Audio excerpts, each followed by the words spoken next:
anaqa qilgandik shekilli, gapirgan edik shekilli. Ya'ni zamoniga Lekin qarab qarashlar o'zgarishini. bu yerda ham bitta borda, keyin boshqa fikrga o'tishdan avval ozgina qaytaradi. Bo'ldi, boshlaymiz bo'lsam. Assalomu alaykum o'rtoqlar. Bugun Stuart Millni erkinlik haqida asarini davomini qilyapmiz podkastini Azizulloh bilan. Azizulloh, assalomu alaykum. Kepsiz. Assalomu alaykum. Rahmat. Ancha cho'zilib ketdi. Oradagi Kelgan joyimizdan davom ettiramiz bo'lmasam. Ha. Orada bir Aytib tuzilib fikrlar to'g'ri. Azizullohning ayblari bilan. Hop. Orada bitta polemika qilgan edi. Biz o'qib ketmadik u joyini. Xato fikr tarqalishini oldini olishda davlat vazifasi deganday qilib ozgina u yerda qarshi fikrni bildiradi, unga qarshi o'zini fikrini bildiradi. Hop. Keyin davom etyapmiz shu joydan keyin. U yerda chuqurroq kiriladigan joy, shuning uchun aytib o'tish shart emas. Hop. Endi bir fikrda aytyaptiki, o'tgan nimamizda ham aytgandik, biror davrdagi fikr albatta keyingi davrlar tarafdan ham to'g'ri deb qabul qilinmasligi mumkin. Bu tabiiy holat deb aytadi. Masalan, har bir avvalgi avlodning aksar yuksak shaxsiyatlari hozir xato deb ko'riladigan ko'plab fikrlarga ega bo'lgan. Bugun hech kim oqlamaydigan son sanoqsiz ishlarni qilgan yoki ma'qullagan deyapti. Ya'ni shu Amerikaning asosiy otalarida misol keltiryapman men. Masalan, Thomas Jefferson, George Washington kabilar o'zlariga erkinlikni ta'min qilishgan, ya'ni erkinlik uchun, ozodlik uchun urushgan Britaniyaga qarshi. Lekin o'zlarining qullari bo'lgan. Ya'ni bu lekin hozir keyingi avlod, undan keyingi avlodlar buni mutlaqo noto'g'ri amaliyot deb biladi, ya'ni quldorchilik umuman noto'g'ri deb biladi. Bu tabiiy holat degan fikrni bildiryapti. Lekin nimaga agar shunaqa bo'lsa, inson tafakkuri shunchalik zaif bo'lsa, bir avlodda to'g'ri degan narsa keyingi avlod tomonidan noto'g'ri deyiladigan bo'lsa, nimaga insoniyatda oqilona fikrlar bunchalik kuchli deyapti yoki nimaga rivojlangan degan fikrni bildiryapti. Xo'p.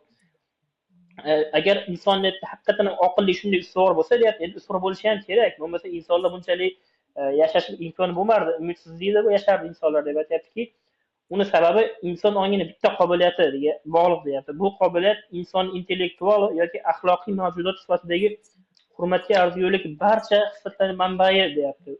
Bu qaysi qobiliyat? Bu xatolarni tuzata olish qobiliyati deb aytyapti. Ya'ni inson o'zini xatolarini muhokamalar va tajriba orqali to'g'rilay oladi degan fikrni bildiryapti. Tajribani o'zi bilan emas, ya'ni shu yerda muhim fikr, tajribani o'zi bilan emas, tajribani qanday talqin qilinishini ko'rsatish uchun muhokama ham kerak. Ya'ni buni muhokama qilib ko'rish kerak, bu tajribani qanday talqin qilamiz degan ma'noda. Noto'g'ri fikrlar va amallar asta-sekin haqiqatlar va argumentlarga taslim bo'ladi. Ya'ni noto'g'ri fikrlar yoki noto'g'ri amallar, zararli fikrlar haqiqat oldida ojiz qoladi, lekin ular insonning ongiga ta'sir qilish uchun ularni insonning ongiga avval tanish kerak deyapti. Ya'ni noto'g'ri narsani noto'g'riligini bilishdan avval o'zi u fikrni yoki narsani bilish kerak. Masalan, nima desa bo'ladi? Hozir hayolimga kelgan pechka turib, pechka bo'lib qo'lni urishda, issiq pechka qo'lni ushlashdan avval uni ushlamaslik kerakligini bilish kerak degan misol hozir hayolimga keldi. Endi xo'p. Endi shunday ekan, inson tafakkurining butun kuchi va qiymati bir sifatga, ya'ni xato qilayotgan paytda to'g'rilanish qobiliyatiga bog'liq. Endi lekin bunga qanday erishishimiz mumkin deyapti. Qanday qilib yoki tafakkur shunchalik kuchli insonlar bunga qanday erishgan deyapti. Shunday insonlar aytayaptiki, hamisha fikrlarga, xatti-harakatlarga nisbatan ta'qiblarga ochiq bo'lishgan. Bizda ko'pchilik ta'qib desa fraza shartolab qoladi, unaqa ta'qiblama deydi, u deydi, xullas shu holatda aytayaptiki, o'zini kamchiliklariga nisbatan ta'qiblarga ochiq bo'lishgan. Agar noto'g'ri ta'qib qilishi o'zini tushuntirib berishgan, lekin asosiy ta'qiblardan xulosa chiqarishgan, konstruktiv ta'qiblardan xulosa chiqarib to'g'rilashgan. Shunaqa qilib ular his qilganlarki, biror masalani to'liq tushunish yagona yo'li, biror xohlagan masala, g'oya yoki fikrni tushunishning yagona yo'li shu masala bo'yicha har qanday dunyoqarashlarga ega shaxslarning fikriga quloq tutish, har xil nuqtai nazarlardan qarab chiqish, piramidani ham besharafida ko'rib chiqish deyiladi, yoki bitta masalan jamiyatdagi qanday aytish, ta'lim masalasi, ta'lim bo'yicha kommunistlar fikrni eshitish kerak, sotsialistlar fikrni eshitish kerak, kapitalistlar fikrni eshitish kerak, kambag'alni ham, boyni ham, hammasini fikrlarini eshitib chiqish kerak deyapti va yana masalaga qarash mumkin bo'lgan har qanday nuqtai nazarni o'rganib chiqish. Ya'ni bularni hammasini chiqqandan keyingina u masalani to'liq tushunish mumkin degan fikrni aytyapti. hech qaysi oqil inson donolikka bundan boshqa yo'l Bu orqali yerda yana erishmagan. bitta narsa borda. Mhm. Yana bitta narsa bor azizlar, qarang. Bu Mhm. yerda milni aytishi bo'yicha biz masalan hozirgi zamonada yashayapmiz yoki o'sha Jorj Vashingtonlar o'zini zamonasida yashagan va u zamonani o'ziga yarasha haqiqatlari bo'lgan va uni inson aqli bilan eng daho insonlar ham to'g'ri deb bilgan. Lekin biz bilamizki, hozir noto'g'ri. Demak, inson adashishi mumkin deyapti. Bu yerda mil boshqa faktorlarni hisobga olmayapti. Masalan, o'sha bug'li motorlar, mashinalar ijod qilingandan keyin insonni yashash tarzi o'zgardi yoki iqtisod sanoatlashgandan keyin insonni yashash sharoiti o'zgaradi yoki borgan sari shaharlashgan sari insonlarning sharoiti o'zgaradi, shunga yarasha qadriyatlari, qarashlari bu tabiiy jarayonda o'zgarib boradigan narsa. Buni hisobga olmayapti. Ya'ni to'g'ri 100 yil oldin yoki 200 yil oldin yoki 300 yil oldin to'g'ri deb topilgan fikrlar hozir noto'g'ri. Chunki o'sha paytni sharoitiga qarab turib, texnologiyasiga qarab turib, yashash muhitiga qarab turib, u fikrlar to'g'ri bo'lgan. Hozir bizga noto'g'ri ko'rinyapti. Xuddi bu masalan islomda ham bor bu narsa. Nima uchun islomda turli xil shariatlar kelgan? Masalan, Odam alayhissalomdan boshlab turli xil shariatlar kelgan. Sababi shu. Odam alayhissalom davrida ma'lum bir miqdorda kichkina bir maksimum qabila bo'la oladigan insonlar bor edi xolos. O'shalarga yarasha qonun qoidalar, shariatlar keladi. Qishloq bo'lgandan keyin, odamlar ko'paygandan keyin, shaharlashgandan keyin, davlatlashgandan keyin boshqa qonun qoidalar kerak bo'ladi. Boshqa shariatlar kerak bo'ladi. Va Odam alayhissalom davridagi shariat o'zi shaharlashgandagi inson hayotiga mos kelmasligi mumkin. Bu degani Odam alayhissalomning shariati noto'g'ri bo'ldi degani emas. O'zini davriga, o'zini sharoitiga, o'zini inson kapasitasiga mos shariat bo'lgan. Xuddi shunday Vashingtonlar yashagan davrda yoki masalan huquqdorchilikni ko'p marta misol keltiryapmiz. O'sha iqtisodiy muhit shunga moyil bo'lgan davrdagi holat bilan hozirgi holatni solishtirsa shu kelib chiqadi. Yoki misol uchun aynan hozirda avlodlar o'rtasida to'qnashuv juda katta bo'lyapti. Sababi nimada?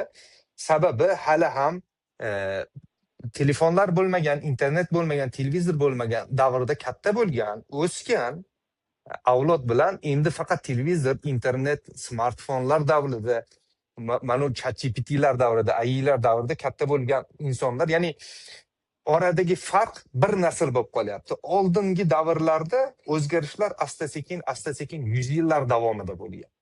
Hozir esa bir paytda juda katta o'zgarish bo'lib ketdi. Fikrlar to'qnashuvi, avlodlar o'rtasidagi ziddiyat kuchayib ketdi. Mana shu narsani mil hisobga olmayapti. Milni qarashi bo'yicha bo'ldi, o'sha paytdagi narsa hozirni ko'rishimiz bo'yicha noto'g'ri bo'lgan, demak u fikr noto'g'ri bo'lgan. Yo'q, u sharoitda to'g'ri bo'lgan bo'lishi mumkin fikr. Shuni hisobga olmayapti. Milda yana bir kamchiligini bilmadim, haligi nimasi bor. Doimiy progress degan holat, haligi fikr haqiqatdan doimiy to'g'rilanib yuksalib boradi degan fikrlar bor, shu keyingi kitobda keladi. Bu qayerdan keladi bilasizmi? Mana shu doimiy progressda degan fikr qayerdan keladi? G'arb sekulyarlarida shunaqa narsa bor. G'arb sekularizmi din sifatida xristianlikni tark qildi, lekin fikr sifatida tark qilgani yo'q.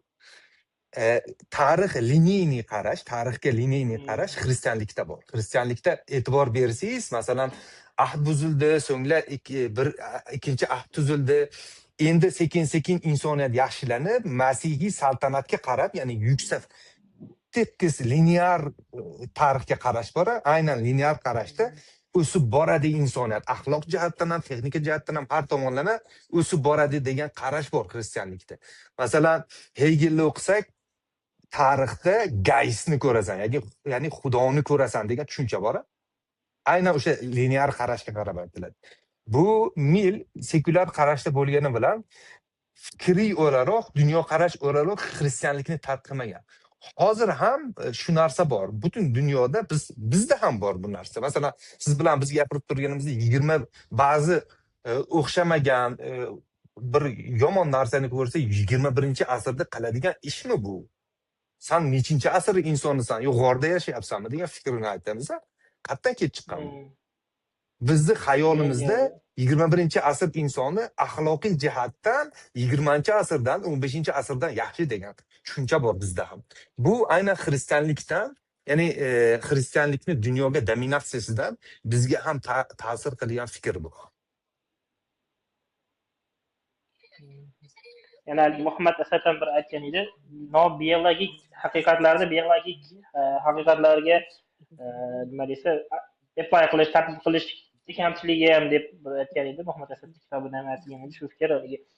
Rivojlanish mumkin, material rivojlanish mumkin, material rivojlanish mumkin, moddiy, lekin axloqiy rivojlanish bu bor narsa emas. Bitta narsa noto'g'rimi? 1000 yildan keyin ham, 10 ming yildan keyin ham noto'g'ri bo'lib qolaveradi degan fikrni bular qabul qilishmaydi-da shunga hayvonlar.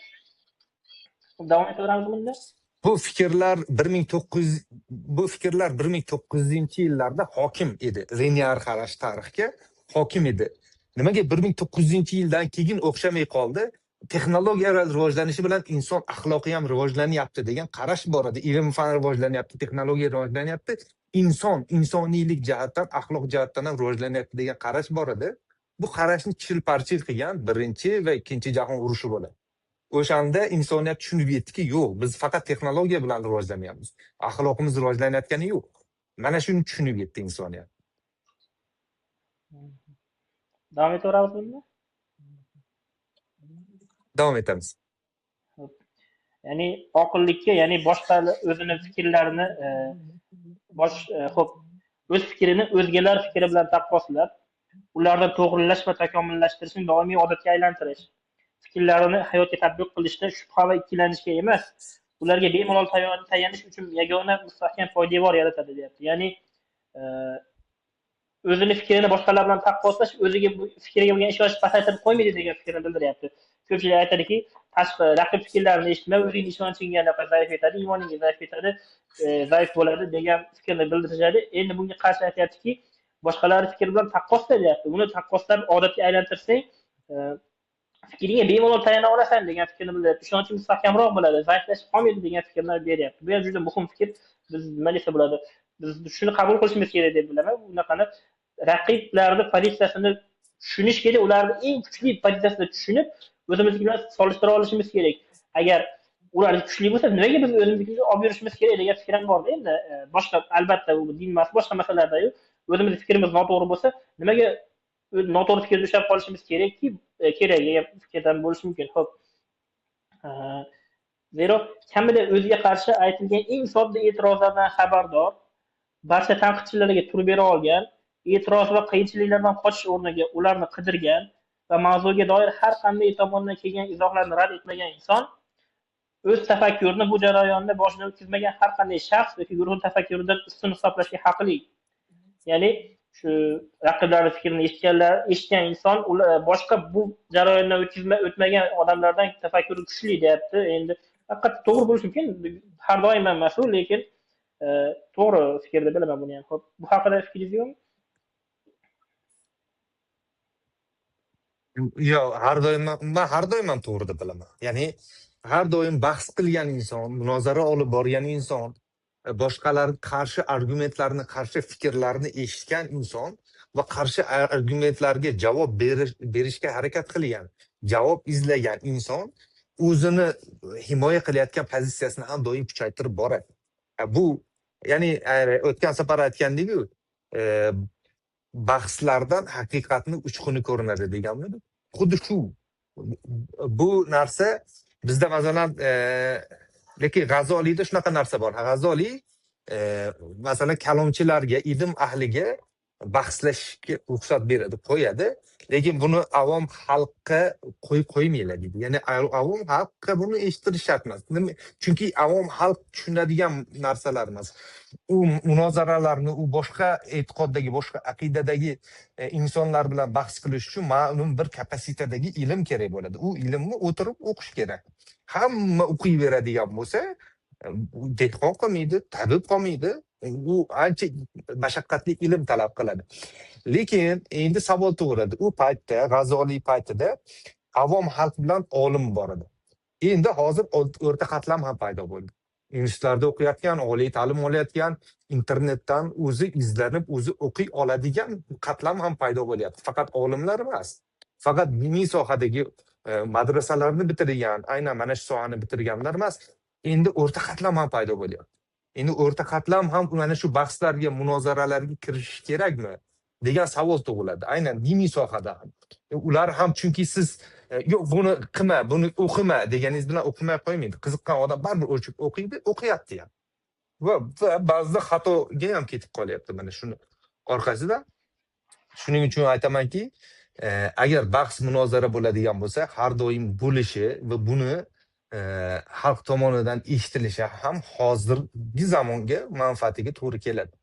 Ya'ni siz aqidangizga, qarashlaringizga, qadriyatlaringizga qarshi argumentlarga doim fikr, ma'lumot to'plab borasiz bu bilan. Bu shaxsiy rivojlanishning bir turi bu. Xuddi shu fikrlarga endi kitob davomida hozir ham kelyapti. Mana endi buni ommadan ham talab qilish qiyin vazifa emas degan fikrni aytyapti. Mana xuddi shu nima deydi, o'zini tafakkurga tayyorish uchun bunday shartlarga ehtiyoj sezgani bilan buni omma nomli bir necha oqil va ko'plab ahmoqlardan iborat to'plamni shartlarga talab shu shartlarga bo'ysunishib talab qilish ham mushkul vazifa emas. Ular ya'ni bu ahmoqlardan ham buni talab qilish kerak degan fikrni bildiryapti. Xo'p, aytyaptiki, cherkovlarning eng betoqati bo'lmish Rim katolik cherkovi hozir kimdir avliyolar qatoriga ketayotganda ham shayton advokatini qabul qiladi, uni sabr bilan tinglaydi deyapti. Ya'ni shayton advokati boshqa unga qarshi fikrlarni masalan endi aniq chuqur kirib ko'rmaganman. Shu avliyolar qatoriga kiritishdan avval cherkov u odamga qarshi hamma fikrlarni eshitib ko'rib, baholab ko'rar ekanda, keyin uni avliyo deb tan olar ekan. Hatto eng betoqat bo'lsa ham shunaqa qilyapti degan qarshi fikrni eshityapti degan fikrni bildiryapti. Ya'ni ko'rinib turibdiki, eng muqaddas shaxslar ham o'limidan keyin ular haqidagi barcha tanqidlar eshitilib, o'lchab ko'rilmaguncha avliyolik sharafiga erisha olmaydi, deyapti. Hatto Nyuton falsafasini ham so'roq qilishga ruxsat berilmaganda, insoniyat unga hozirgidek to'la ishonch bilan qaramasdi. Ya'ni o'ta haqiqat deb Nyuton misol qilib keltiryapti. Eng haqiqat shubhasiz degan fikrga ham so'roq qilib, unga qarshi e'tirozlar eshitib ko'rmaganda, insoniyat unga hozirgidek ishonmasdi degan fikrni bildiryapti. Ya'ni biz eng qattiq tayanadigan ishonchlarimizga ularni noto'g'riligini isbotlash eshigi butun dunyoga ochiqligidan boshqa kafolat yo'q. Ya'ni eng mustahkam ishonchlarimiz barcha sinovlarga ochiqligi uchungina kuchli, deyapti. Ya'ni eng shubhasiz degan narsa ham unga qarshi doimo argument keltirilishi mumkin va u argumentlar o'zini eplay olmaydi, ya'ni xatoligini isbotlay olmaydi. Lekin ochiq shuning uchun ham kuchli, deyapti. Endi hech kim e'tiroz bildirmasa, lekin e'tirozi ham muvaffaqiyatsiz bo'lsa, deyapti. Lekin shunda ham biz fikrimizni mutlaq haqiqat deya olmaymiz, deyapti. Endi shu yerda xato fikr, menimcha xato fikr ketyaptiki, shu yerda ham to'liq aniqlikka erisha olmaymiz, deyapti. Lekin hozirgi davrda inson aqli tan oladigan eng to'g'ri ishni qilgan bo'lamiz, deyapti. Ya'ni yaqinda shunaqa muammo bo'ldi, azizlar. Yaqinda bo'lgan muammo, aynan Twitterda, Facebookda aylangan muammo shu. Duo qilishmi yo ilm fan qilishmi degan tortishuv bahs bo'lib o'tdi. Hamma duo qilishni foydasini, boshqasini tortishdi, ilm fanni tortishdi, aksariyat tortishdi va yo'q, ham duo qilamiz, ham ilm fan qilamiz deganlarni ilm fanga qarshidek qaraldi. Ya'ni o'zi aslida hech kim ilm fanga qarshi bo'lmaydi. O'zi tog'dagi chopondan borib so'rang, ilm fanga qarshimisan desa, jinnimisan, ilm fan qilish kerak. Men bolalarimni o'qitaman, ilm fan o'rgataman deydi. Tog'dagi cho'pon ham bu yerda tortishayotgani oliy ma'lumotli edi aslida. Endi hozir bitta muammo bor. So'roq ostiga qo'yilayotganda har doim qo'yilayotgan narsa qadriyat bo'lyapti. So'roq savol ostiga qo'yilyapti. Din, e'tiqod, xudo bormi, yo'qmi, duo qilsa bo'ladimi, yo'qmi? Mana shular so'roq ostiga qo'yilyapti. So'roq ostiga qo'yilmayotgan bitta muammo bo'ldi mana shu tortishuvda. So'roq ostiga qo'yilmayotgan narsa shu. Ilmni, ilm fanni metodikasini kimdir so'roq ostiga qo'yaptimi? So'roq ostiga qo'yilishiga qo'yib berilyaptimi?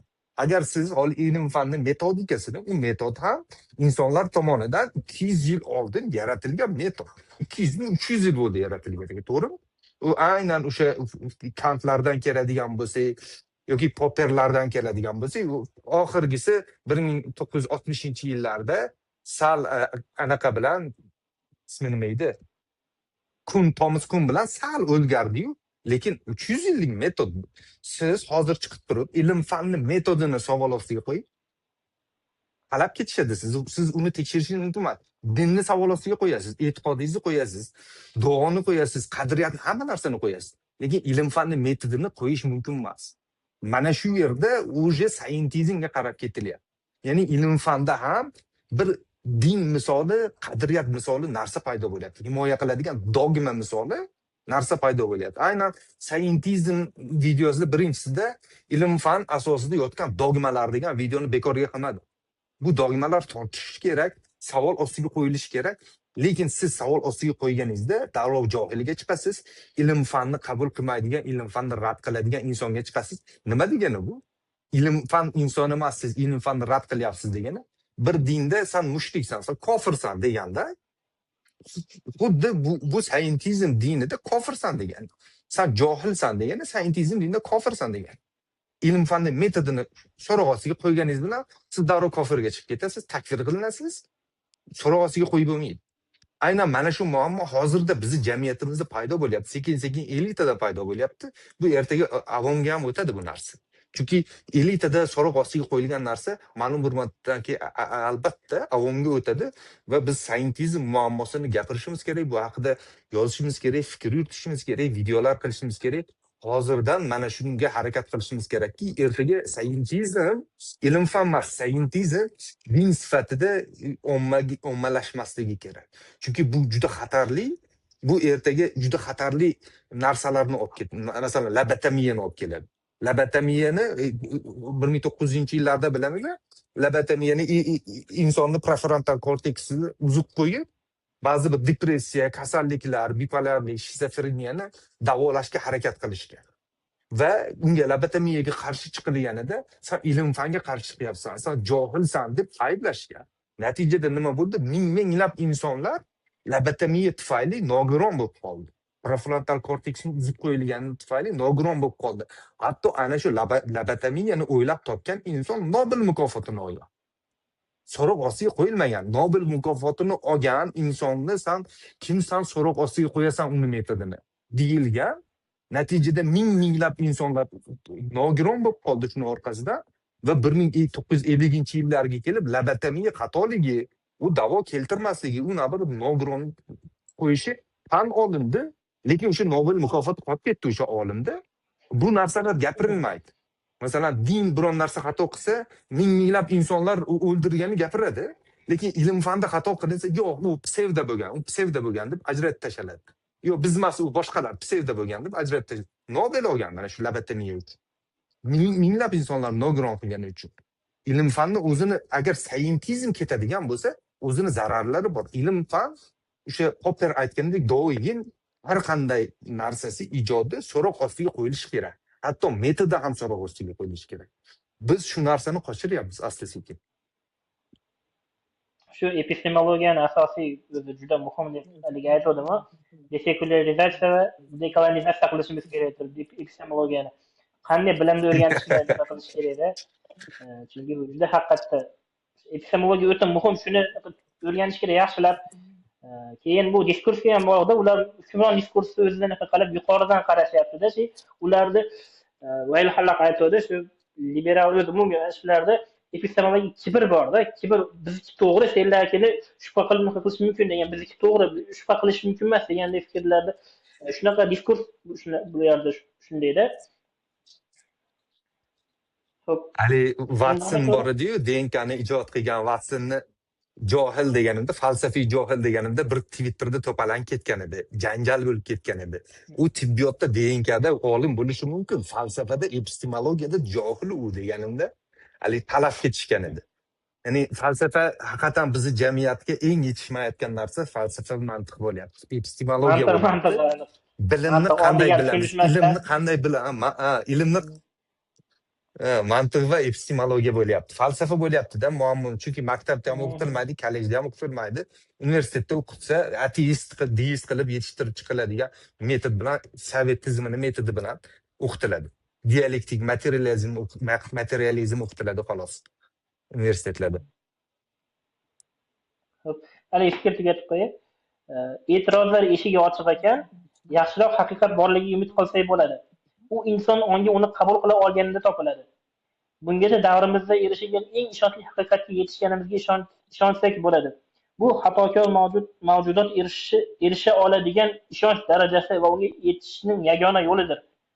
Ya'ni e, hozir barcha nimalarni e'tirozlarni qabul qilsak ham haqiqatga to'liq erisha olmadik deb hisoblashimiz mumkin, lekin hozirgi harakat ishonchlarimizdan foydalanishimiz mumkinki, hozirgi uchun to'g'ri deb bilishimiz mumkin, lekin kelajakda bu fikr noto'g'ri bo'lishi mumkin, o'zini davrida degan fikrni bildiryapti. Endi yana o'sha progress degan holat yana shu bo'lyapti. Kelajakda progress bo'lishi mumkin deyapti. Xo'p, davom etamiz.